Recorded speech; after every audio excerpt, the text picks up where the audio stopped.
Hello everyone, welcome back to my channel upgrade knowledge with Namita Singh.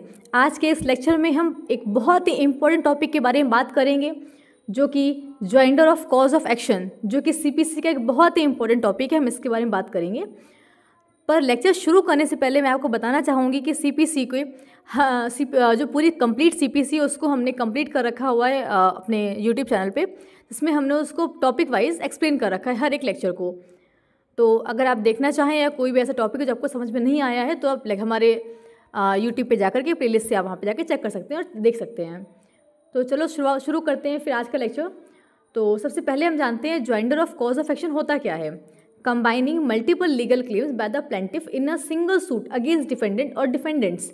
Defendant और defendants के against में जो बहुत सारे केसेस लगे होते हैं, तो उन बहुत सारे लीगल जो केसेस हैं उन सारे केसेस को प्लेंटिफ एक सिंगल सूट में निकाल देता है। लाइक फॉर एग्जांपल, अगर कोई ऐसा है ऐसा कोई डिफेंडेंट है, मतलब कोई ऐसा पर्सन है जिसने, हो सकता है उसने रेप भी किया हो, ठीक है। हालांकि ये मैं इसमें एग्जांपल क्रिमिनल का ले रही हूँ, बट स्टिल मैं आपको समझाने के लिए एग्जांपल ले रही हूँ कि जैसे कोई एक डिफेंडेंट है जिसने रेप किया हुआ है, रेप करने के बाद में उसने मर्डर भी कर दिया है, ठीक है।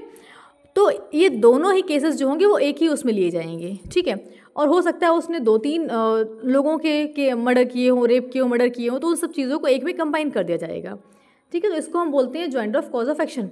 इसी तरीके से सिविल मैटर में अगर कोई एक पर्सन है, उसने किसी एक प्रॉपर्टी पे उसने कब्जा कर लिया है और दूसरे पर्सन की प्रॉपर्टी पे वो कब्जा कर रहा है या कब्जा करने की कोशिश कर रहा है या फिर वहाँ पे वो ट्रेसपास कर रहा है, तो ऐसी कंडीशंस में हम जो सारे केसेस हो गए इनको एक में ही लगा देते हैं, जिसको हम बोलते हैं joinder of cause of action. तो अभी ये तो था कि इसका मतलब हो गया। अब जानते हैं इसका पर्पस क्या होता है। इसका पर्पस होता है prevent multiplicity of suits.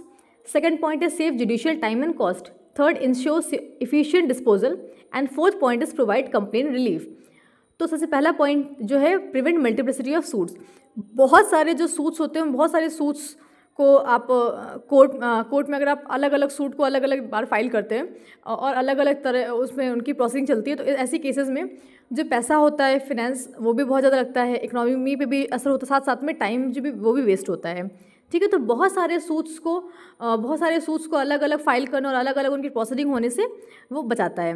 Second point है save judicial time and cost. तो जो हमारे जुडिशरी का जो टाइम है उसको भी सेव करता है और जो पैसा है उसको भी सेव करता है। And the third point is ensure efficient disposal. Efficient disposal को भी इंश्योर करता है कि जो केस है वो डिस्पोज जब हो तो सही ढंग से डिस्पोज हो, ठीक है, और सारी चीज़ों को मद्देनजर रखते हुए डिस्पोज किया जाए। And the fourth point is provide complete relief. Complain जो है उसने जो कंप्लेनेंट जो है उसने जो कंप्लेन करी हुई तो उसमें उसको रिलीफ प्रोवाइड करी जाए। These all are the purpose of joinder of cause of action. I hope आपको सारी चीज़ें समझ में आ गई होंगी। Thanks for watching this video. If you like then like share subscribe. Stay tuned, stay happy with me.